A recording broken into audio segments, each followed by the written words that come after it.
अस्सलाम वालेकुम। आज मैं आपसे सादुर्रहमान बन के बात करूँगा, ना कि डकी भाई। मैं नहीं चाहता कि कोई ये सोचे कि इस वीडियो का मकसद जो मेरे पे FIR हुई है उसकी कोई जस्टिफिकेशन है। I am simply here to apologise. मेरे किसी भी कंटेंट से अगर आज तक कोई भी नेगेटिवली इम्पैक्ट हुआ है, मैं उस चीज़ के लिए माफ़ी मांगता हूँ। मेरी हमेशा से सिर्फ यही इंटेंशन रही है कि मैं लोगों को एंटरटेन करता रहूँ और कुछ ना कुछ जो है वो मैं नया लाता रहूँ। लेकिन मेरे अनजाने ना अनजाने में अगर मेरे से कोई कंटेंट कभी ऐसा पोस्ट हुआ है जिससे कुछ नेगेटिवली इम्पैक्ट हुआ है, या कोई प्रमोशन ऐसी हुई है जिससे कोई नेगेटिवली इम्पैक्ट हुआ है, मैं उस चीज़ के लिए पूरे कौम से माफ़ी मांगता हूँ। Let the court handle. मैं लीगली इस मैटर को एंड तक देखूँगा। मैं कोर्ट्स के साथ पूरी तरह कोऑपरेट करने को रेडी हूँ और कर रहा हूँ। मैं इदारे के साथ पूरी तरह कोऑपरेट करूँगा और जो भी जज साहब मेरे केस का फ़ैसला लेंगे मैं वो कबूल करूँगा। मेरा और मेरी फैमिली का जो 3.5 माह का एक्सपीरियंस है, मैं सिर्फ वो बताने आया हूँ। 16 अगस्त 2025 को जब मैं सो के उठता हूँ तो मैं बड़ा एक्साइटेड होता हूँ, क्योंकि हमने अपने दोस्त वगैरह मेहमान बुलाए होते हैं। हमने अपने घर में दावत रखी होती है। मेरे सब दोस्त आते हैं, बड़ा इंजॉय करते हैं, हम खाना शाना खाते हैं, गपशप लगाते हैं। मेहमान चले जाते हैं, उसके बाद मैं और रूब पैकिंग में लग जाते हैं, क्योंकि हमें मलेशियन गवर्नमेंट का एक इवेंट है, उधर से इनवाइट आया होता है कि डकी भाई आप आएँ, हमारे लिए कुछ वीडियोस वगैरह बनाएं। पूरे पाकिस्तान से उन्होंने एक मेल और एक फ़ीमेल को चुना है, जिसके अंदर मेल में उन्होंने मुझे चुना है। बाकी कंट्रीज़ से भी उन्होंने एक मेल एक फ़ीमेल इनवाइट किए हुए थे और मैं बड़ा एक्साइटेड था कि पूरे पाकिस्तान के अंदर से उन्होंने एक बंदा चूज़ करना है और उन्होंने मुझे चुना। मैं बड़ा ऑनर फील कर रहा। हमने बड़ी जल्दबाजी में पैकिंग की, क्योंकि मेहमान आए होते हैं, हमें टाइम नहीं मिलता और मुझे नहीं पता था कि जब हम पैकिंग करके अपने घर से निकलेंगे तो मेरी ज़िंदगी का सबसे मुश्किल वक्त शुरू हो जाएगा। मेरे वहमो गुमान में भी नहीं था कि मेरे साथ क्या होने जा रहा है। हम जब पैकिंग करके सामान गाड़ी में रखते हैं, गाड़ी हमारी एयरपोर्ट की तरफ चल पड़ती है। एयरपोर्ट पहुंचते हैं, हम सामान अपना अनलोड करते हैं। रात के 9 बजे के करीब हमारी फ़्लाइट होती है। हम काउंटर पे जाते हैं और हमें अपना बोर्डिंग पास मिल जाता है। उसके बाद जहाँ पे इमिग्रेशन होनी होती है, जहाँ पे आपके पासपोर्ट पे एग्जिट स्टैंप लगती है, हम जब वहाँ पे पहुँचते हैं तो वो मेरे से पूछते हैं कि आप पे कोई FIR तो नहीं है। मैंने कहा नहीं। कहता आपका साइबर क्राइम में कोई इशू है क्या?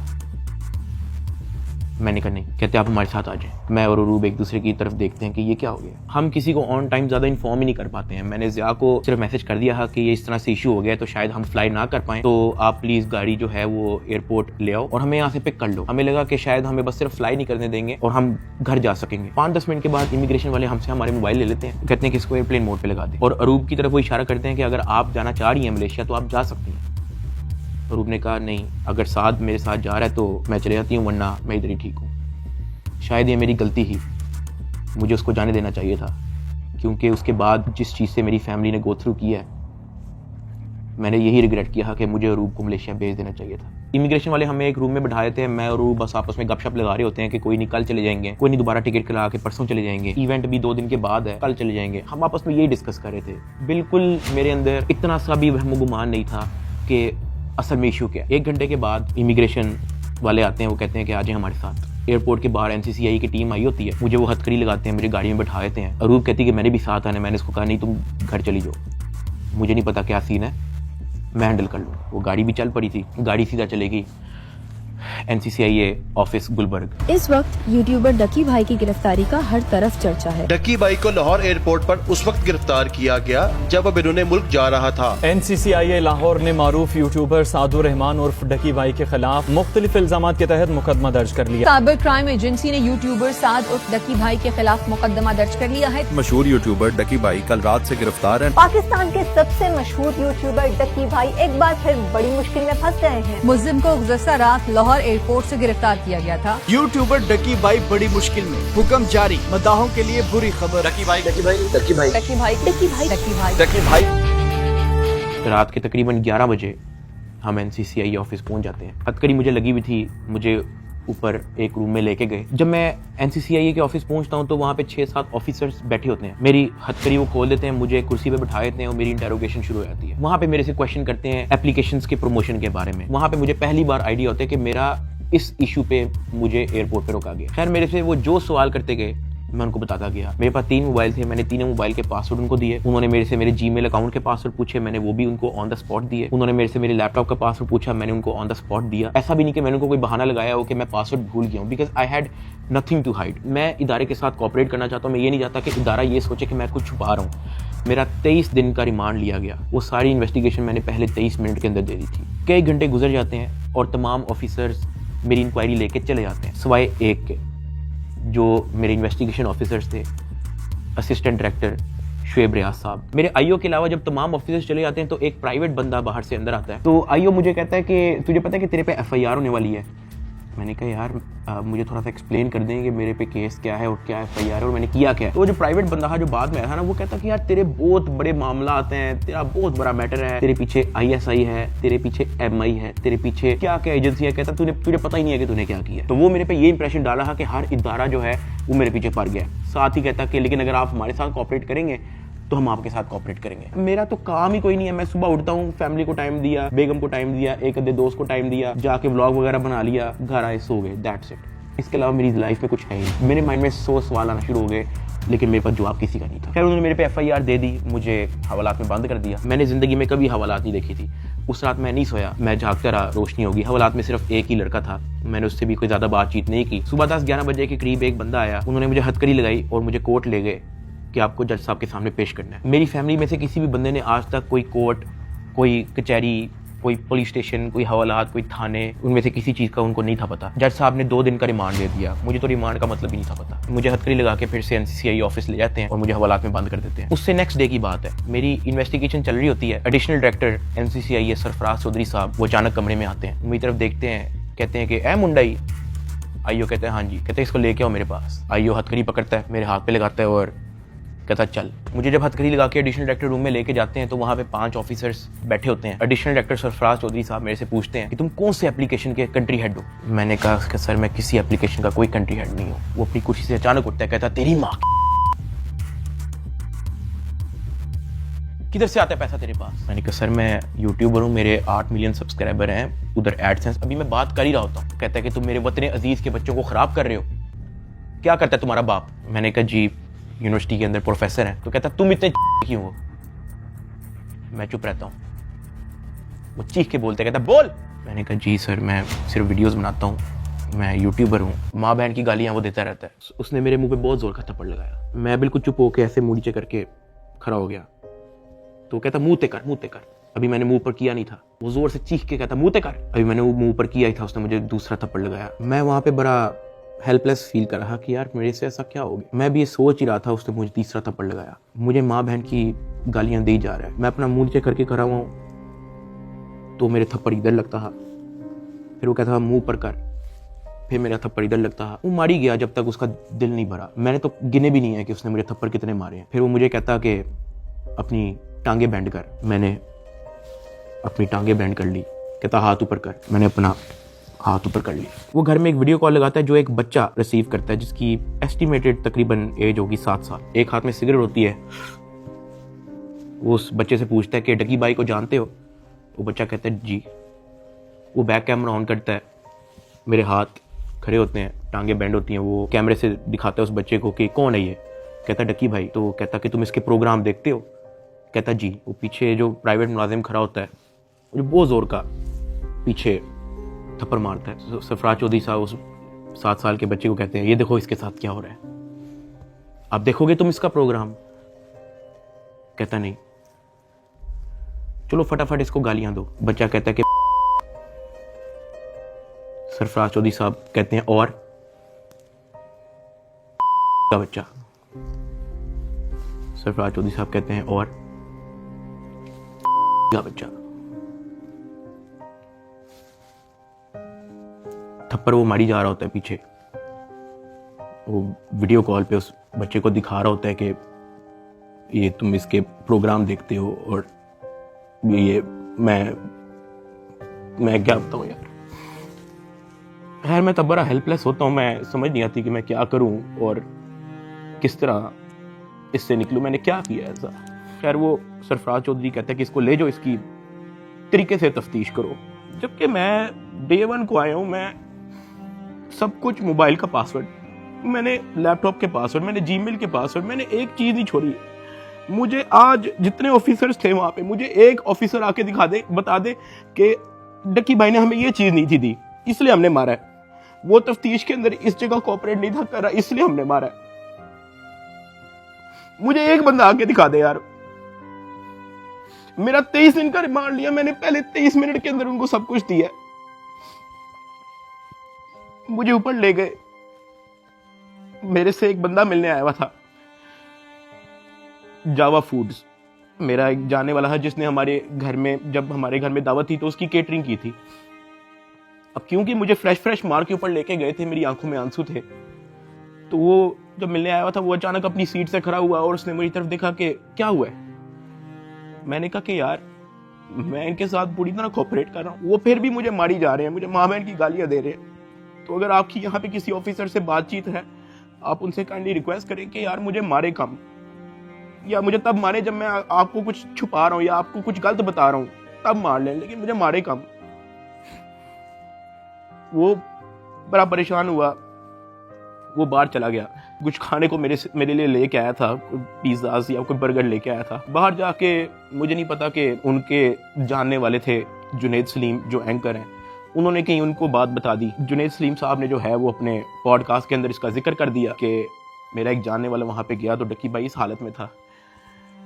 तो जुनैद सलीम साहब ने जो है वो इस चीज़ का पॉडकास्ट दे दिया। ज़ेरे हिरासत जब डक्की भाई थे तो कुछ लोग उनसे मिलने गए, तो उन्होंने कहा कि आप पिज़्ज़ा खाएंगे, तो डक्की भाई जवाब में उनके पाँव पड़ गया जो उनसे मिलने आए थे, और बिलक बिलक के रोने लगा और कहने लगा पिज़्ज़ा को छोड़े, उनसे कहे मुझे मारें कम। ये नहीं कहा कि मुझे ना मारें, मगर मुझे मारें कम, बहुत मार रहे हैं। जो फिर मेरे लिए अंदर प्रॉब्लम हुई, मुझे फिर इस बात पे डांट पड़ी कि मैं आगे बात आउट कर रहा हूँ। खैर मैंने फिर डिसाइड किया कि मैंने अब बोलना ही नहीं, मुझे जितना मर्जी मारे, मैंने किसी को नहीं बताना।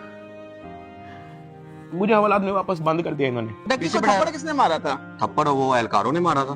थप्पड़ तो एडिशनल डायरेक्टर ने भी मारा था, मैं आपको बताता हूँ जी। डक्की भी आगे बताएगा कि मुझे चपेड़े किसने मारी थी, और वो बेचारा एक बात कहता था कि यार मुझे मारो ना, मैं कॉपरेट तो कर रहा हूँ, मुझे मारो ना। जब इसको पेश करने लगे थे डक्की को, तो भाई वो आपको बताया था कि मैं इसको थप्पड़ मार के लाया हूँ। हाँ, तो वो थप्पड़ मार के लाए, वो मारते थे इसको। अब मैं आपको बताता चलूं कि इस पूरी इन्वेस्टिगेशन के दौरान ये जो असिस्टेंट डायरेक्टर शुएब रियाज, जो मेरा इन्वेस्टिगेशन ऑफिसर था, उनका जो फ्रंट मैन था, उसको सिर्फ इस काम के लिए रखा हुआ था कि वो मेरे से पैसों की डिमांड करे। उसने तब मेरे से पूछा कि यार तू बेवकूफ है। मैंने कहा क्या हुआ है? कहता यार तेरे पीछे आने वाला कोई नहीं। मैंने कहा यार मेरी फैमिली कभी इन चक्करों में पड़ी नहीं है। तो कहता नहीं तू बेवकूफ है, तुझे समझ नहीं आ रही कि मैं क्या कह रहा हूँ, तुझे अपना मसला नहीं हल करना। मैंने कहा नहीं मुझे नहीं समझ आ रही आप क्या कह रहे हैं। कहता कि तेरा कोई दोस्त पीछे आने वाला, कोई तेरा भाई, कोई तेरा आउट ऑफ कंट्री कोई दोस्त रहता हो, कोई तेरे पीछे आने वाला नहीं। मैंने कहा कि मेरी तो बातचीत ही नहीं है किसी से, तो मैं किसको क्या कहूँ। तो कहता कि ये जो तेरा आईओ है ना, सारी गेम इसके हाथ में, इसने जो लिखना है तेरे साथ वही होना है, तो तू अगर इसके साथ ताउन करेगा तो तेरा मसला हल हो जाएगा। मैंने कहा मैं समझा नहीं आपकी बात। कहता कि भाई लगता है तुझे सारा पैसा कब्र में लेके जाना है, पैसे आप फिर कमा लोगे, आप अपना मसला हल करो। मैंने कहा मैं इन चक्करों में कभी भी नहीं पड़ा, मुझे नहीं पता कि क्या पैसे कितने लगते हैं, क्या होता है, मुझे नहीं पता। आप मुझे बताओ आप क्या ना क्या चाह रहे हो। कहता कि तेरा जो मसला है ना वो 7-8 के अंदर हल हो जाएगा। पहले मुझे लगा कि कोई 7-8 लाख की बात कर रहा है, कि कोई 7-8 लाख के अंदर मेरा मसला हल हो जाएगा। मैंने कहा 7-8 लाख? कहता नहीं तू लाखों में ही रही। मैंने कहा 7-8 करोड़? कहता तो और। मैंने कहा इतने तो मेरे पास है ही नहीं, मेरे रिसेंटली कुछ बहुत ज्यादा खर्चे हुए हैं, मैंने आगे भी बहुत सारी मेरी स्पेंडिंग है, मेरे 100 और काम है, मेरे पास नहीं है। कहता बस फिर तो इधर ही पड़ा रहा है। मुझे वहां से आइडिया हो गया कि इस बंदे का काम सिर्फ और सिर्फ मेरे से पैसे मांगना है। जब मैं NCCI की कस्टडी में था, आप लोगों ने शायद 3,26,000 USDT की बात एडिशनल डायरेक्टर के पॉडकास्ट में सुनी होगी। 3,20,25,000 USDT वो इसके डिजिटल वॉलेट में से हमने अनर्थ करके कोर्ट ऑफ लॉ में सबमिट कर दिए। हमने इसके डिजिटल वॉलेट में से वो अपने वॉलेट में जो सरकार का होता है उसमें अनर्थ करके प्रॉपर उसको फर्द मकबूजगी बनाकर कर दिया। ये बहुत बड़ी अचीवमेंट है। उन्होंने दर्जनों पॉडकास्ट दे के ये बताया कि 3,26,000 USDT जो है वो हमने इससे बरामद कर लिए हैं। अब मैं आपको उसकी असल स्टोरी बताता हूँ कि वो क्या है। हवाला से मुझे इन्वेस्टिगेशन के लिए लेके जाते हैं कोई शाम के 7 बजे के करीब। आइयो मुझे कहता है कि अपना बाइनेंस का अकाउंट खोल। मैं अकाउंट खोल देता हूँ। मेरे अकाउंट के अंदर कुछ ट्रेड चल रही होती है जो मेरी सारी लॉस पे गई होती है, क्योंकि उस दौरान बिटकॉइन नीचे गया हुआ था। वो सारी ट्रेड मेरी लॉस में क्लोज करता है, मेरी फ्यूचर्स की ट्रेड सारी लॉस में क्लोज करता है, मेरा पर्सनल नुकसान करता है। सारे टोकन जो मेरे पास डॉज, बिटकॉइन, इथीरियम, मेरे पास दर्जनों टोकन और पड़े हुए थे, वो सारे क्लोज करके उसको यूएसडीटी में खुद कन्वर्ट करता है और वो कहता है कि ये यूएसडीटी ट्रांसफर कर। मैंने कहा सर इसकी क्या वजह है, आपने मेरा पर्सनल लॉस भी कर दिया है। कहता है कि तुझे अपना मसला हल करना है या नहीं करना। मैंने कहा कि सर लेकिन ये 3,26,000 यूएसडीटी आपने ट्रांसफर क्यों करना है? जो भी आपकी इन्वेस्टिगेशन है आपके सामने, अकाउंट मैंने आपको दे दिया, उसका जीमेल मैंने आपको दे दिया, पासवर्ड मैंने आपको दे दिया, आपने ट्रांसफर इसको क्यों करना है? कहता है तुझे जितना कह रहे हैं उतना कर। मेरी 15 मिनट उनके साथ बहस चलती रही कि सर ये पैसे ज्यादा हैं, मुझे आप थोड़ी सी इसकी एक्सप्लेनेशन दे दें ताकि मैं मेंटली रिलैक्स रहूं, मुझे थोड़ा सा बता दें कि ये ट्रांसफर आपके पास क्यों करना है। वो मुझे आगे से यही कहता था कि यार लगता है तुझे अपना मसला हल करने का शौक नहीं है। बीच में उसने मुझे बहाने लगाने शुरू कर दिए, यार क्योंकि तू हमारी कस्टडी में है कि तेरा अकाउंट कहीं हैक ना हो जाए, जब तू यहाँ से फारिग होगा तू मुझे बता दी, मैं तुझे सेंड कर दूंगा। आईओ ने मुझे इस तरह की कहानी सुनाई शुरू कर दी। उसने मुझे एक अपना वॉलेट एड्रेस दिया, उसने कहा कि ये सारे पैसे इस पे ट्रांसफर कर। इसने मेरे से जबरदस्ती मेरा फेस आईडी, मेरा ऑथेंटिकेटर सारा लगा के इसने मेरे से जबरदस्ती 3,26,000 यूएसडीटी, जिसकी पीकेआर के अंदर वैल्यू बनती है 9 करोड़ पाकिस्तानी रुपया। अब जिस अकाउंट में उसने ट्रांसफर किया, क्या वो एफआईए का अकाउंट था? नहीं। क्या वो एनसीसीआईए का अकाउंट था? नहीं। क्या वो पंजाब हुकूमत, सिंध हुकूमत या किसी केपी की हुकूमत या किसी भी गवर्नमेंट के इदारे की हुकूमत का अकाउंट था? नहीं। क्या वो नैब का अकाउंट था? नहीं। क्या वो स्टेट बैंक का अकाउंट था? नहीं। क्या वो कोई ऐसा अकाउंट था जो कोर्ट की तरफ से जिसकी अप्रूवल मिली हो? नहीं। वो मेरे आईओ असिस्टेंट डायरेक्टर शुएब रियाज साहब का अपना पर्सनल अकाउंट था, जिसके अंदर इन्होंने मेरे 9 करोड़ रुपया एस्टिमेटेड ट्रांसफर किए। ट्रांसफर करने के बाद उन्होंने वापस मुझे हवालात में बंद कर दिया। कोई रिसीविंग नहीं दी, मुझे उसकी कोई रीजनिंग नहीं दी, कोई सबूत ही नहीं है इस चीज का कि इन्होंने अपने पास ट्रांसफर किया। 8 बज जाता है, 9 बज जाता है, 10 बज जाता है, 11 बज जाता है, मेरे से सोया नहीं जाता। एक ऑफिसर एक मुलजिम को छोड़ने आते हैं हवालात, मैं फटाफट उठ के उससे पूछता हूँ, मैंने कहा सर आपके इस एनसीसीआईए इदारे के अंदर जब कोई क्रिप्टो का कोई रोला चलता है, कोई यूएसडीटी का कोई रोला चलता है, तो उस पे क्या होता है? क्या उसको ट्रांसफर कर लिया जाता है? कहता मैंने कभी ऐसा सुना तो नहीं है। कहता क्यों, क्या हुआ है? मैंने उसको बताया। मैंने कहा आईओ ने मेरे 9 करोड़ रुपया यूएसडीटी ट्रांसफर कर लिया अपने पास। कहता अच्छा, तो उसने आपको कोई रिसीविंग दी है?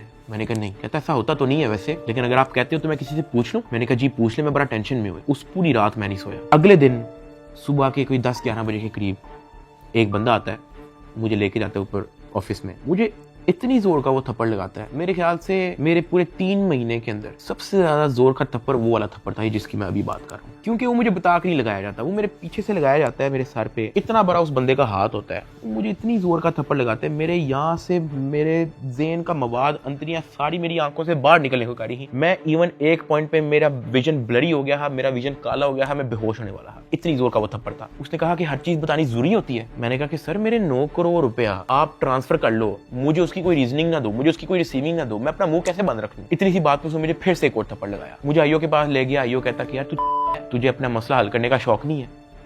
एडिशनल साहब बहुत नाराज है। मैंने कहा सर आपने 9 करोड़ रुपया मेरा ले लिया है, अभी मैं बात कर ही रहा था तो उसने इशारा किया कि इसको बंद कर दो। अब मुझे बंद कर दिया वापस हवालात में। कुछ टाइम के बाद जब मुझे फिर से इन्वेस्टिगेशन के लिए लेके गए तो ये जो मेरी 9 करोड़ रुपया जो इन्होंने ट्रांसफर किया था 3,26,000 यूएसडीटी, ये बात पूरे डिपार्टमेंट के अंदर फैल चुकी थी। हर प्राइवेट मुलाजिम को पता था, हर ऑफिसर को पता था, हर आईओ को पता था, डिपार्टमेंट में हर एक बंदे को पता लग गया था कि ये इतनी बड़ी अमाउंट जो है वो शुएब रियाज आईओ के अकाउंट में ट्रांसफर हुई है। आईओ ने सोचा इसने बात आउट कर दिया है, सबको पता लग गया है। इन्होंने फटाफट क्या किया, उसकी रिकवरी डाल के कोर्ट में पेश कर दिया कि ये देखो हमने ये पैसे बरामद किए हैं इससे, जबकि उन्होंने बरामद की इंटेंशन से वो ट्रांसफर अपने पास नहीं किए थे। इनकी ये इंटेंशन थी कि पैसा हम अपने पास ट्रांसफर कर लेते हैं, फिर इसमें से कोई इसको 20-30% वापस देके इससे डील करेंगे, ये इनकी शुरू की इंटेंशन थी। लेकिन मैंने डिपार्टमेंट में बात आउट कर दी, मैंने मार खा ली इसके बदले। मैंने कहा मुझे मारो जितना मारना है। डिपार्टमेंट में बात आउट कर दी, ये लोग घबरा गए, इन्होंने फटाफट कोर्ट में रिकवरी डाल दी, जिसकी वजह से मजबूरन एडिशनल डायरेक्टर सरफराज चौधरी साहब को दर्जनों पॉडकास्ट मजीद देने पड़े कि 3,26,000 हमने इस बंदे से बरामद कर लिया है, जबकि वो बरामदी की नीयत से ट्रांसफर नहीं किया गया। हाँ वो तो मैंने डिपार्टमेंट में बात आउट कर दी, तो फिर आपको स्टोरी बनानी पड़ी इसकी। 3,20,25,000 यूएसडीटी कोर्ट ऑफ लॉ में सबमिट कर दिए। जब मुझे इन्वेस्टिगेशन के लिए फिर से लेके गए तो वहां पे एक और बंदा आया था अपने काम से, मैं आप लोगों को उसका नाम तो नहीं बता सकता, लेकिन हम लोग उसका नाम रख लेते हैं बिग ब्रदर। ये बिग ब्रदर जो है आपने वीडियो के एंड तक याद रखना है। वो अपने किसी काम से आया था, उसने मुझे देखा, उसने मेरे से पूछा कि यार डकी तेरे पे केस क्या है? मैंने कहा एप्लीकेशन प्रमोशन का केस है। तो कहता कि तेरा मैटर कहाँ तक पहुंचा है? मैंने कहा कि मैं तो पूरी तरह ताउन कर रहा हूँ, मैं तो सब कुछ इनको दे चुका हूँ, मुझे नहीं पता कि इनको अब मेरे से और क्या चाहिए, लेकिन मैं तो पूरी तरह इनके साथ कोऑपरेट कर रहा हूँ। तो कहता अच्छा। उसने उसे सर हिलाया और कहता कि क्या ये लोग तेरे से कोई पैसे भी मांग रहे हैं? अब क्योंकि मैं उस बंदे को पहली बार मिला हूँ, मैं नहीं जानता कि वो कौन है। मैंने उसको कहा कि नहीं, मेरे से कोई पैसे नहीं मांग रहा। उसने ऐसे सर हिलाया, कहता अच्छा चल ठीक है, अच्छा लगा तेरे से मिलके। वो अपने कामों में लग गया। खैर मेरी इन्वेस्टिगेशन के बाद उन्होंने फिर से मुझे जेल में हवालात में बंद कर दिया। इन्होंने अपनी पूरी कोशिश की कि हम इससे पैसे लें, हम इससे पैसे का पूछें। जब इनको आइडिया हुआ कि मैं इनको किसी भी तरह से एंटरटेन नहीं कर रहा, इन्होंने बहाने से मेरी फैमिली को बुला लिया। अरूब और मेरी अम्मा, उनको ये कह के बुलाया गया कि मेरी उनके साथ मुलाकात है। मुझे जब हवालात से ऊपर लेके गए तो अरूब बैठी हुई थी और उसकी इंटेरोगेशन हो रही थी। उसका मोबाइल जो है वो इन्वेस्टिगेशन ऑफिसर के हाथ में था। तो मैंने इन्वेस्टिगेशन ऑफिसर शुएब रियाज साहब से पूछा कि ये आपने इनका मोबाइल क्यों लिया? तो कहता कि इन पे भी एफआईआर होगी। तो अरूब घबरा गई। उसने कहा मेरे पे एफआईआर क्यों होगी? उसने कहा कि आपने तो हमें साथ से मिलने के लिए बुलाया है, मुझे और मामा को के साथ से मुलाकात हो जाएगी। तो वो कहता कि नहीं, एफआईआर हो ना हो, ये जो आपके शोहर की एफआईआर है इसी में बड़ी जगह है, हम आपको इसी में नामजद करेंगे। अरूब घबरा गई। मैंने अरूब की तरफ देखा, मैंने अरूब की तरफ इशारा किया कि मैंने कहा बस बिल्कुल चुप होके बैठ जाओ, बस ये वक्त गुजारो, बस इस वक्त हम कुछ नहीं कर सकते। खैर वो अरूब से कुछ क्वेश्चन उन्होंने पूछने शुरू कर दिए। मैंने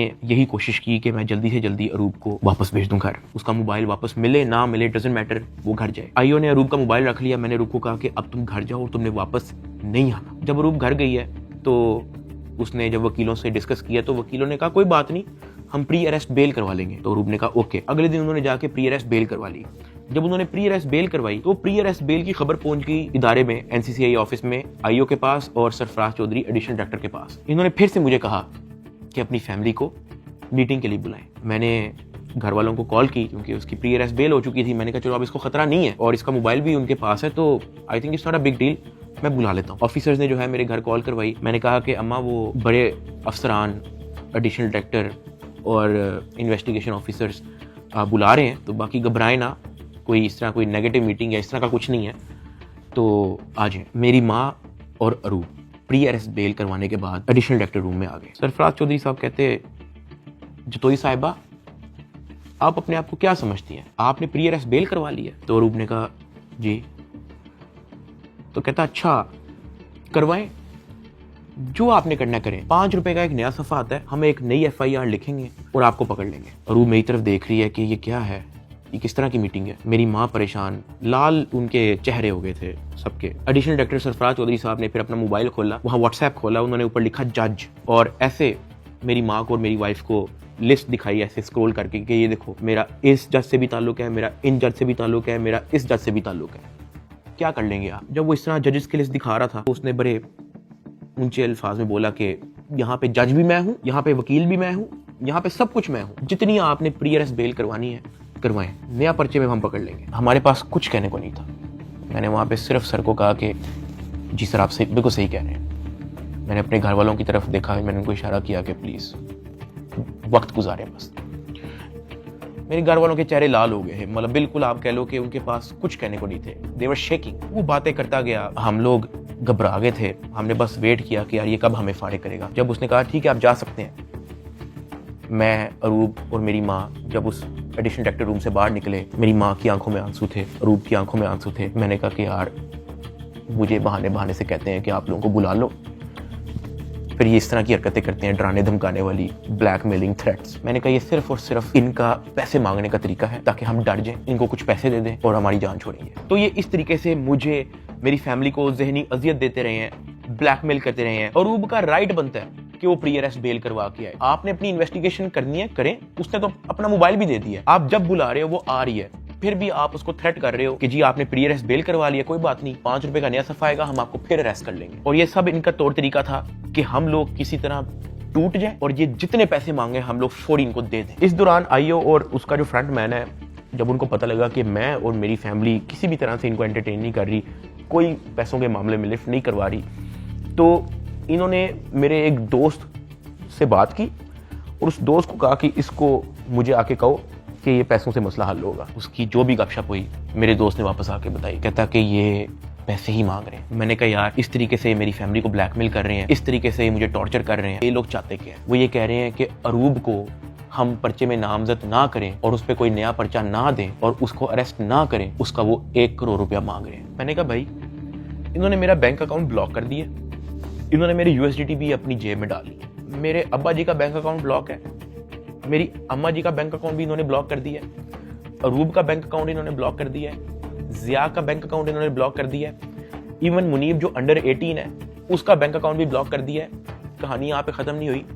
मेरे दादा अब्बू जिनका मैंने आज तक व्लॉग में जिक्र नहीं किया, आज तक उनकी अपीयरेंस नहीं हुई, 80 साल एंड अबव की उनकी उम्र है, उनका बैंक अकाउंट भी ब्लॉक कर दिया। मेरे पास 1 टका नहीं है इनको देने के लिए।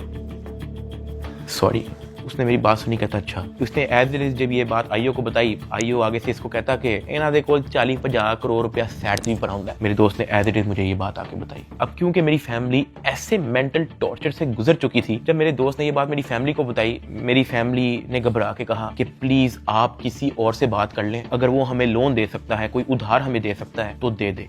मेरे दोस्त ने इवन मेरे एक और दोस्त से भी बात की, उसने मना कर दिया, कहता यार हम नहीं कर सकते, 1 करोड़ रुपए बहुत ज्यादा है। मेरे दोस्त ने फिर आईओ से बात की, आईओ कहता कि हम 60 लाख से नीचे नहीं लेंगे, अरूब की हद तक, अभी हम डकी की बात नहीं कर रहे। ये बात जब उसने मुझे आके बताई, मैंने कहा मेरे पास है ही नहीं 60 लाख, या मेरे पास 60 रुपए नहीं है, सब कुछ इन्होंने ले लिया। अगले दिन मेरी कोर्ट में पेशी थी, मेरा रिमांड लेने के लिए जब कोर्ट में गए तो मेरी फैमिली वहां पे आई हुई थी। उन्होंने मेरे से हाथ जोड़ के, रंग उनके उड़े हुए थे, कहा कि साद जो कह रहे हैं इनको प्लीज दे दो। अरूब कांप रही थी, कहती कि मुझे पकड़ लेंगे, मुझे पता भी नहीं है कि इनको कैसे हैंडल करना है, मुझे नहीं पता कि आगे मेरे साथ ये लोग क्या करेंगे, प्लीज ये जो मांग रहे हैं दे दो। जब मैंने उनकी शक्लें देखी फैमिली की, मैंने कहा ठीक है, लेकिन मेरे पास 60 लाख रुपए वाकई में नहीं है, आप किसी से बात कर लें। मेरे मामू आउट ऑफ कंट्री रहते हैं, वो ऑस्ट्रेलिया से फ्लाई करके आए हैं, जो हमने इनको ये सारी कहानी बताई है। मेरे एक मामू इधर पाकिस्तान में होते हैं, वो भी आए हैं, उनसे हमें उधार लेना पड़ा कि प्लीज हमारी हेल्प कर दें, हमारा ये मसला है, हमें 60 लाख रुपया उधार चाहिए। उन्होंने 60 लाख रुपया हमें कैश अरेंज करके दिया, वो कैश हमने इन लोगों को पहुंचाया। इनको पैसे जो है मेरे भाई ने भिजवाए थे, मुझे तो पता भी नहीं था कि इनको पैसे पहुंच गए हैं या वो मेरे मामू ने दिए हैं, ये सारी बातों का मुझे बाद में पता लगा। जब इनको पैसे पहुंच चुके थे, अगले दिन मुझे एडिशनल डायरेक्टर सरफराज चौधरी साहब ने मुझे फिर से कहा कि आप अपनी फैमिली को, अगर आपने मीटिंग करनी है तो आप बुला लें। मैंने कहा जी ठीक है, मैंने अपनी फैमिली को बुला लिया, और तब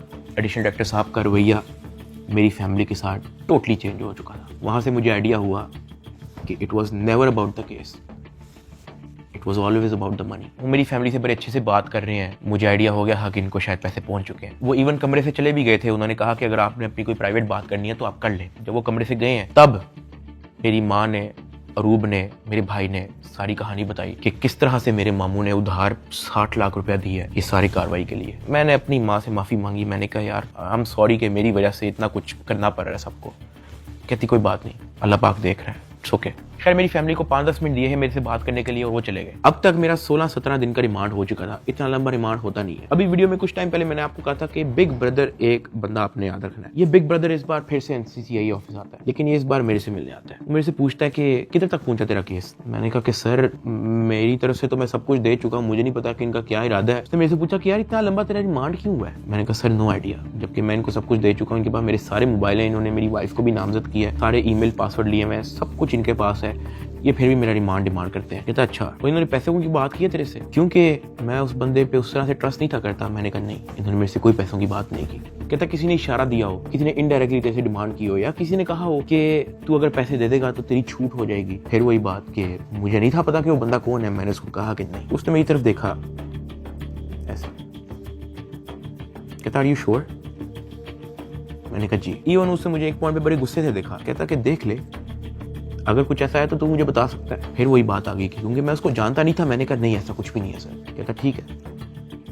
वो चला गया। मेरा 23 दिन टोटल रिमांड हो चुका था। जो मैं आप लोगों को ये भी बताता चलूं कि एनसीसीआई की हिस्ट्री में इतना लंबा रिमांड नहीं हुआ। इवन एक पॉइंट पे मैं इतना तंग आ गया था इनसे कि मैंने खुद ही जज साहब के सामने कहा कि सर मैं चाहता हूं कि ये लोग अपनी तसल्ली पूरी कर लें, इन्होंने जो मेरी इन्वेस्टिगेशन करनी है करें, अगर ये रिमांड मांग रहे हैं इनको रिमांड दे दें। मैं इतना तंग आ गया था, मैंने जज साहब के सामने खुद ही बोल दिया कि यार रिमांड ले लें मेरा। 23 दिन रिमांड के बाद भी इन्होंने 30 लाख रुपया मेरी फैमिली से मुझे जुडिशियल करने का लिया। मतलब एनसीसीआई ऑफिसर्स ने मुझे जेल भेजने के भी मेरी फैमिली से पैसे लिए। खैर मैंने अपने दोस्त को कहा कि यार ये आईओ से पूछो कि अब क्या इसने मेरे साथ करना है। कहता कि मैंने बात की है। वो ये नहीं कह रहा कि अब आपकी बेल करवानी है, वो ये कह रहा है कि हमने 4 पर्चे मजीद रेडी किए हुए, वो 4 पर्चे हम डकी भाई पे ना दें, उसका 1.5 करोड़ रुपया वो मांग रहे हैं, जिसमें से एक पर्चा इन्होंने कोई लड़की रिलेटेड रखा हुआ है। और जब मैंने ये सुना, मैं बर्बाद, मैं टूट चुका था। मैंने अपने दोस्त को कहा तू इनको ब्लॉक कर दे बस, और तू जा, इनको को 4 पर्चे देने, 400 दें, मैंने अब 1 टका नहीं देना इनको। इस तरह तो इनको आदत लग जाएगी। फिर ये कहेंगे कि जी अब हम डकी भाई को फायर ना मारने का 5 करोड़ रुपया लेंगे, घर की बत्ती बंद कर देंगे, घर में अगर आप चाहते हो कि बत्ती आए उसका 50 लाख रुपया निकालो, पानी बंद कर देंगे, फिर कहेंगे घर में पानी आए उसका 40 लाख रुपया निकालो। ये तो इन हरकतों पे आ जाएंगे फिर। हाँ, अगर आप मेरी एक आधा फैमिली का अकाउंट छोड़ देते तो मैं आपको पैसे कहीं से तो दे, एटलीस्ट हमारी फैमिली जो है मकरूज तो ना होती। इतना मोटा मेरा चलान पेश किया, मुझे एक ऑफिसर उस चलान के अंदर एक सफे की एक लाइन का एक लफ्ज दिखा दे कि मेरे उसमें बाप का क्या रोल है, क्योंकि आप लोगों ने उनका अकाउंट बंद किया ना, उनका क्या रोल है मुझे उस सफे के अंदर दिखाएं। उस चलान के अंदर मेरी माँ का क्या रोल है वो मुझे दिखाएं। उस चलान के अंदर मेरे दादा अब्बू का क्या रोल है, मेरे किसी और फैमिली मेंबर का क्या रोल है मुझे दिखाएं। आपने उनको मकरूज कर दिया, कर्जे ले लेके अब उनको NCCIA के ऑफिसर के पेट भरने हैं, उनको डिप्रेशन में डाल दिया, ये कह के कि पता नहीं उनके पीछे ISI MI लगी है। मेरे फादर एक हार्ट पेशेंट है, उनके हार्ट की सर्जरी होनी थी। मैंने अपनी माँ को, अरूब को, ज़िया को सख्ती से मना किया हुआ था कि आपने एक तो ये अब्बा जी का ख्याल रखना है, दूसरा इनको कोर्ट में नहीं आने देना, ये मेरे पास एक बार भी जेल में ना आए, क्योंकि मुझे पता है उनकी हार्ट की क्या कंडीशन है। वो बेहोश हो जाते हैं, परेशान हो जाते हैं। हम उनकी सर्जरी के हमारे पास पैसे नहीं थे, वो जो पैसे हमने उनकी जो सर्जरी के लिए देने थे वो उन्होंने ब्लॉक कर दिया। अब कर्जा लेके हम NCCA के ऑफिसर्स का पेट भर रहे हैं। ये मेरी फैमिली को उस स्टेज पे लेके आए हैं जहां पे मैं स्पीचलेस हो गया कि यार मैं क्या करूं। मतलब अब्बा जी के इलाज के पैसे भी उन्होंने ब्लॉक कर दिए हैं। और ये बात मैंने उनको उधर दफ्तर में ऑफिस में कही थी, सरफराज चौधरी को मैंने खुद उसके मुंह पे कही थी। मैंने कहा मेरा अब्बा हार्ट पेशेंट है, उनकी सर्जरी के पैसे आपने मेरे फैमिली का अकाउंट ब्लॉक कर दिया है। ये इस स्टेज पे मेरी फैमिली को ले आए थे, मुझे 23 दिन बंद रख के चुपेरे मार के मुझे कोर्ट पे लेके जाते थे कि मैं किसी मीडिया के किसी माइक में बोल ना दूं। जिस्मानी रिमांड पे FIA के पास जाना है या उसके बाद जेल जाना है, तो क्या तो बोलने कोई मसला नहीं है। आज डकी भाई आप यूट्यूबर्स को क्या पैगाम देना चाहेंगे? कुछ बात नहीं करेंगे?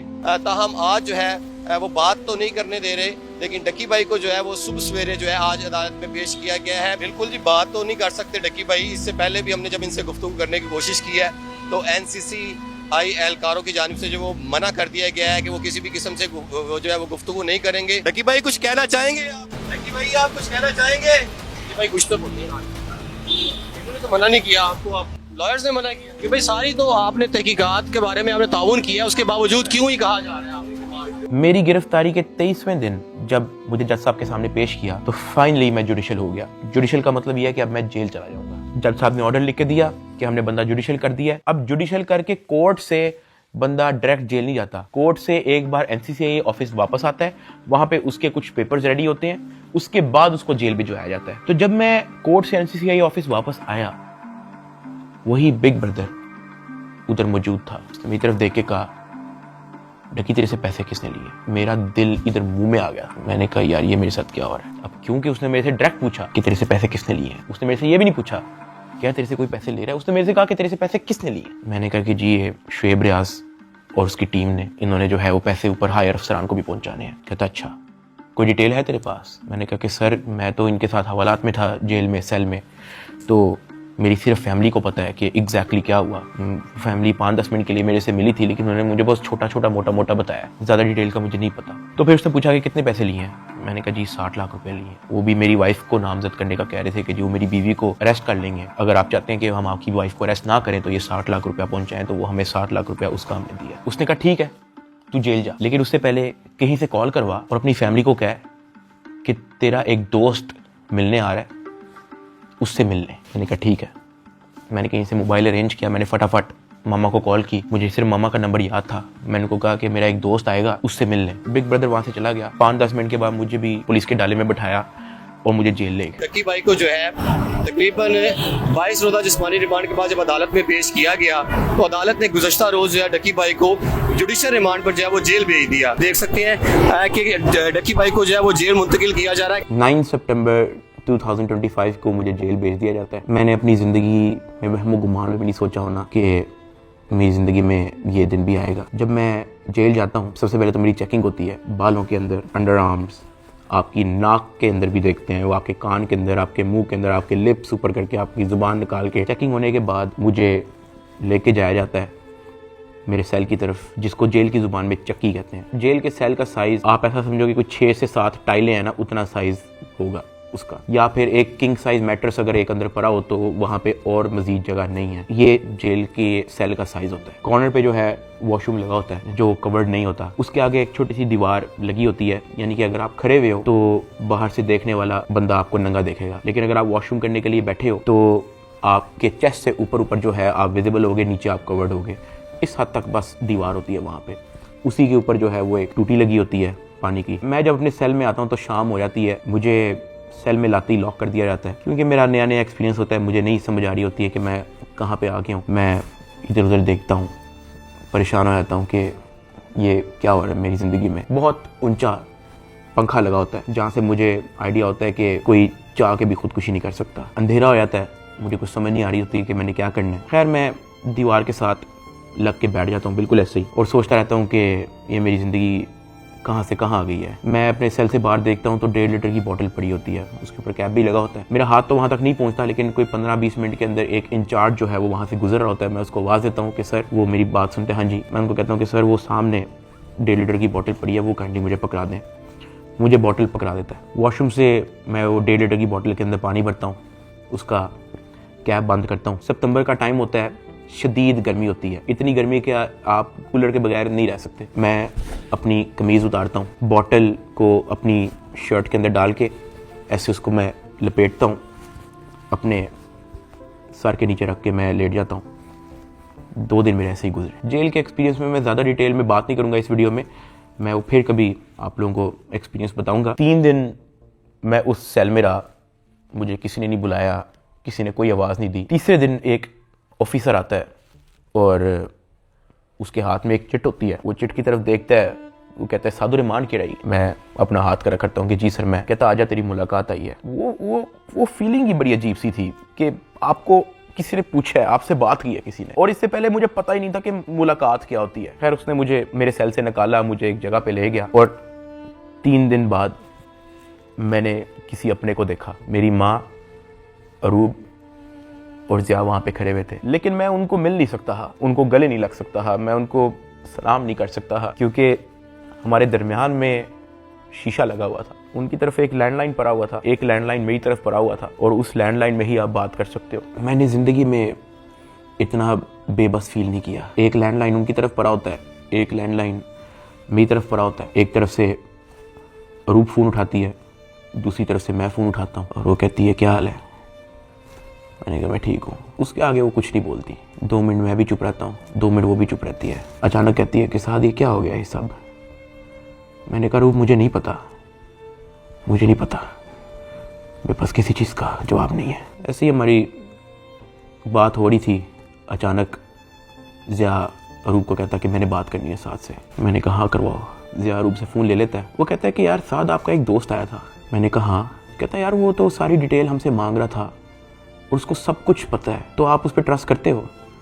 मैंने कहा ज़िया देखो मैं उसको नहीं जानता हूँ पर्सनली, लेकिन फॉर सम रीज़न उसको पता था। मैंने उसको नहीं बताया, उसने मेरे से खुद कहा कि तेरे से पैसे किसने लिए, और उसने मुझे कहा था कि मुझे डिटेल चाहिए। तो ज़िया कहता कि हाँ वो हमारे पास आया था, एक कागज़ पे सारा मेरा वो लिख के गया है कि कहाँ कहाँ पे कैसे कैसे पैसे पहुँचाए, किसने दिए, किस बैंक से निकलवाए, वो सारा नोट डाउन करके गया है। मैंने कहा कि देखो ज़िया इस वक्त ना हमें नहीं पता कि हमने किस पे ट्रस्ट करना है, किस पे नहीं करना। हमने जिसको भी अप्रोच किया है सब ने मदद करने से इनकार कर दिया। जिन्होंने कोशिश की है वो भी कोई मसला कोई बेहतरी की तरफ नहीं आया। मेरे पास कोई ऑप्शन नहीं है, सुन लेते हैं हम एक बार इस बंदे की बात। ज़िया ने कहा ठीक है। जब ज़िया ने मुझे ये बात बोली तो मुझे आइडिया हो गया कि वही जिनका नाम हमने अभी बिग ब्रदर रखा था वो मेरी फैमिली से मुलाकात कर चुका है। खैर ज़िया से बात होने के बाद ज़िया ने फ़ोन मामा को दे दिया।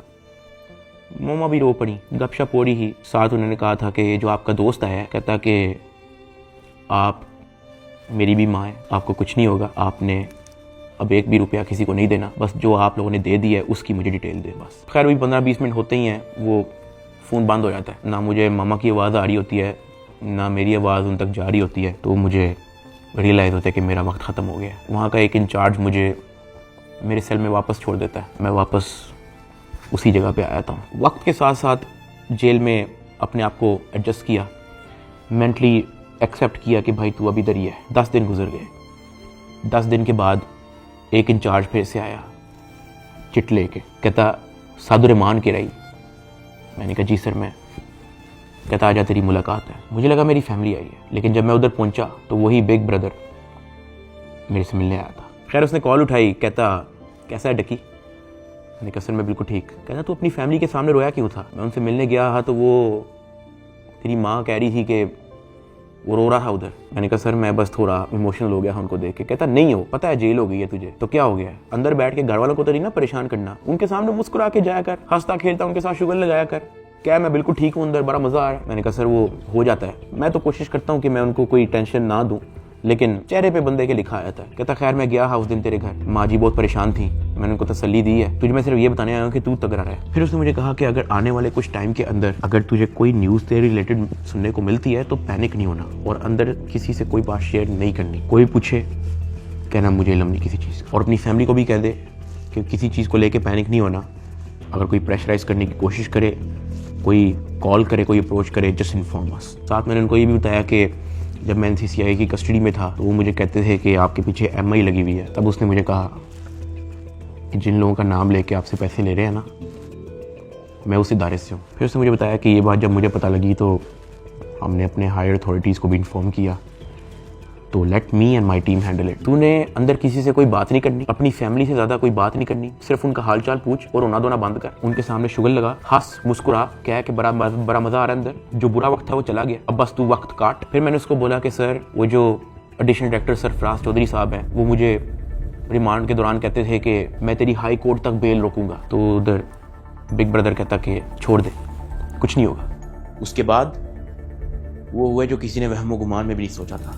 ये मुकदमा दर्ज करवाने वाला कोई और नहीं बल्कि डिप्टी डायरेक्टर सरफराज चौधरी है, जिसने डकी को गिरफ्तार किया और उसको दुनिया का सबसे बड़ा मुजरम बनाकर पेश किया। इस डायरेक्टर को आज सस्पेंड कर दिया गया है। Additional director national cyber crime investigation agency Lahore हैं सरफराज चौधरी साहब, उन्हें जनाब सस्पेंड कर दिया गया है। भरपूर तैयारी है NCCI की डकी की बेल कैंसिल करवाने। डकी भाई के खिलाफ कार्रवाई करने वाले NCCI के अहलकार ऑफिसर सरफराज चौधरी साहब को मुअत्तल कर दिया गया। उसके बाद वो चीजें हुई हैं, वो चीजें हुई हैं जो मैंने अपने वहमो गुमान में भी नहीं सोचा था। मैं जब 23 दिन रिमांड में था, मैं इतना मायूस हो गया था, मैं अल्लाह पाक से भीख मांगता था कि या अल्लाह मुझे रास्ता दिखा, या अल्लाह मुझे इस झंझट से निकाल दे, या अल्लाह सब कुछ तेरे सामने है, मैं किसी जोगा नहीं, मेरी फैमिली किसी जोगे नहीं, हम फंस चुके हैं, हम गीदरों में फंसे हुए हैं, या अल्लाह मुझे यहाँ से निकाल दे। मैं हाथ जोड़ के भीख मांगता था। मैं हवालात में एक गंदे से कमरे में बैठ के मैं भीख मांगता था कि या अल्लाह तू सब देख रहा है, तेरे सामने हो रहा है सब कुछ, मेरे लिए कोई तो दरवाजा खोल,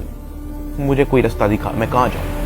NCCI अफसरान की गिरफ्तारी पर मुकदमा यूट्यूबर डक्की भाई की अहलिया अरूब जतोई की मुद्दत में दर्ज किया गया। डक्की भाई की फैमिली से रिश्वत लेने का ये मामला, NCCI के अफसरान का जिस्मानी रिमांड मंजूर। अरूब जतोई ने दरखास्त दी है national cyber crime investigation agency के 8 अफसरों और 1 फ्रंटमैन पर। ये हो क्या रहा है? बैटिंग एप्स को रोकने वाले ही बैटिंग ऐप के जरिए पैसे मंगवा रहे हैं। मुकदमा डक्की भाई की अहलिया अरूब जतोई की मुद्दत में दर्ज किया गया। 12 लोग हिरासत में हैं FIA के। अफसर शुएब रियाद और सरफराज चौधरी, उन्होंने रिलीफ के नाम पर अरूब जतोई से रिश्वत मांगी। पर 90 लाख रुपए की रकम बतौर रिश्वत वसूल की गई। वो लोग जिनके कंधों पे निजाम की हिफाजत की जिम्मेदारी रखी गई थी, वही खुद इस निजाम में नकब लगाने लगे। जो तफ्तीशी थे आज वो मुलजिम के रूप में अपने ही इदारे के सामने जवाब दे हैं। 7 अफसरान ने ओहदों से इस्तीफा दे दिया। 90 लाख रुपए रिश्वत लेने के केस में NCCI के एडिशनल डायरेक्टर समेत 6 अफसरान का जिस्मानी रिमांड मंजूर कर लिया गया है। अरूब जतोई इस बात पर डट गई हैं कि NCCI अफसरान जिन्होंने उनसे रिश्वत ली है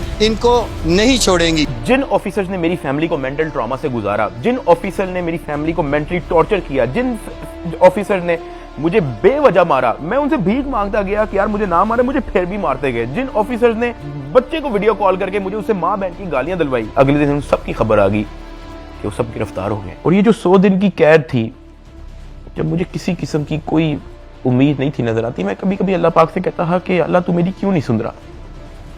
लेकिन ये सब जब मुझे खबरें सुनने को मिली तो मैंने रियलाइज किया कि अल्लाह ने मेरी तभी सुन ली थी जब बिग ब्रदर मुझे फर्स्ट टाइम NCCI ऑफिस में मिला और उसने मेरे से पूछा कि तेरे पे केस क्या है। इसमें मैं FIA एंटी करप्शन इदारे को बड़ा अप्रिशिएट करना चाहूंगा, जिन्होंने मेरी फैमिली का सारा केस सुना, मेरी फैमिली के एक मेंबर के पास जाके उन्होंने उनकी स्टोरी सारी सुनी उनका बयान लिया, इन पे FIR लॉन्च की और ये सब कुछ हुआ। वहां से मुझे रियलाइज हुआ कि इदारे बुरे नहीं होते, कुछ लोग होते हैं जो बुरे होते हैं। और अनफॉर्चुनेटली मेरे केस के अंदर भी मुझे बुरे लोग मिले, लेकिन क्योंकि अच्छे लोग भी एग्जिस्ट करते थे, अल्लाह पाक ने उनको वसीला बनाया, उनको हमारे पास भेजा। 16 अगस्त को मैं गिरफ्तार हुआ। 100 दिन टॉर्चर, ऐसा रोलर कोस्टर जो मैंने जिंदगी में कभी भी नहीं सोचा था मैं और मेरी फैमिली ने गुजारा। 100 दिन के बाद जस्टिस शहराम सरवर, मैं उनको सल्यूट करता हूँ, उन्होंने मुझे बेल दी हाई कोर्ट से। मैं जब जेल में था, जब सबसे पहले मुझे इस चीज़ की न्यूज़ मिली कि डकी तेरी बेल हो गई है, तब जो मेरी बॉडी पे खून दौड़ा था उसके लिए मैंने 100 दिन इंतजार किया। मैं तो जम गया था, मैं ख़त्म हो गया था, मैं बर्बाद हो गया था। सही बताऊँ तो मैं हार मान ली थी, मैं टूट चुका था। मुझे नहीं पता था कि मैं क्या करूँगा। ये 100 दिनों में क्या क्या हुआ, ये वीडियो तो शायद 40-50 मिनट की होगी। अगर मैं आपको बताना शुरू करूं तो ये वीडियो 4-5 घंटे की होनी चाहिए। बहुत सारी चीजें मेरी मजबूरी है, मैं नहीं बता सकता। इवन ये जो भाई थे जिनका नाम हमने बिग ब्रदर रखा था, उनसे मैंने रिक्वेस्ट की, मैंने कहा सर मुझे लोगों को बताने दें कि आपने हमारी फैमिली के लिए क्या क्या किया।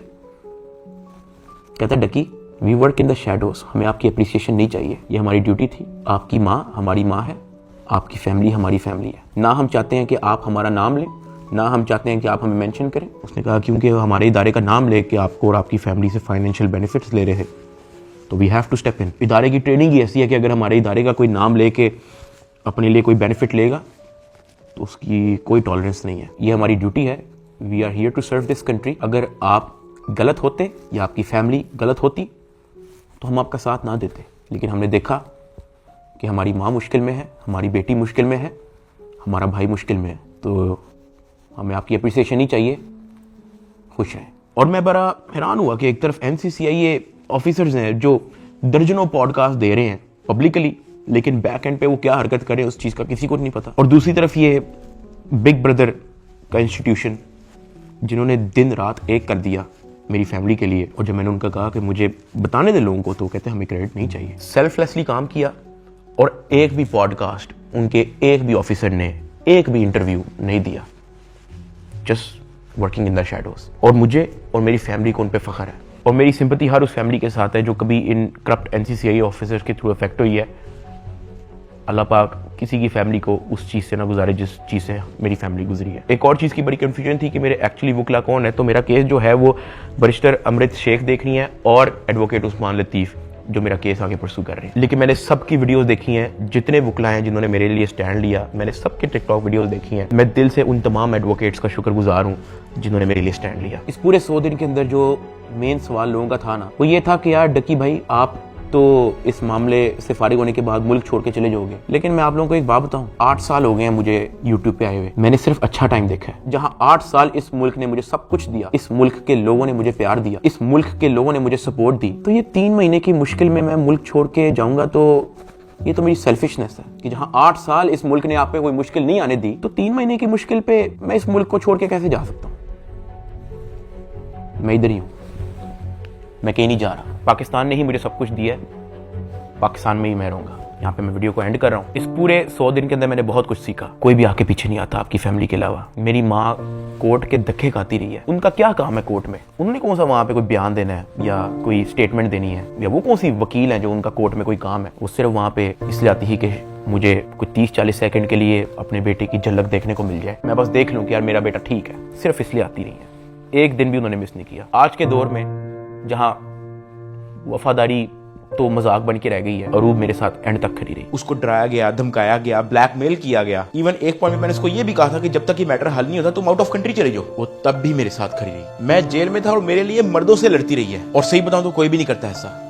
हल्का सा मर्द पे बुरा टाइम आता है, औरतें छोड़ के चली जाती हैं, लेकिन अरूब मेरे साथ खड़ी रही।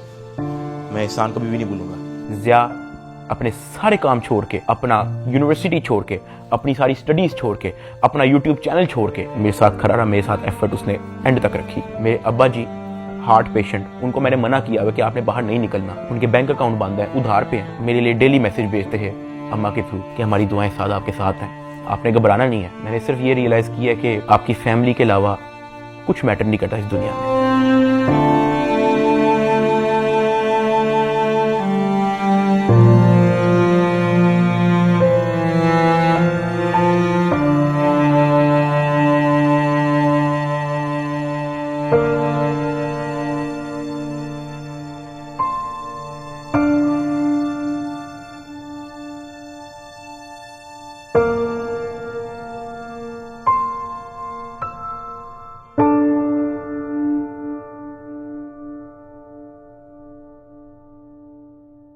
और मुझे पता है कि मैं इस वक्त स्टेज पे नहीं हूँ कि मैं किसी का नाम ले सकूँ, लेकिन I want to thank field marshal Asim Munir साहब and director general of military intelligence, जिन्होंने इतनी प्रोफेशनलिज्म दिखाई और मेरी फैमिली को इस करप्ट माफिया से निकलने में मदद की। और ये जो बिग ब्रदर जिनका मैंने जिक्र किया है, मैं तो जेल में था, मेरी फैमिली को कुछ भी नहीं पता था।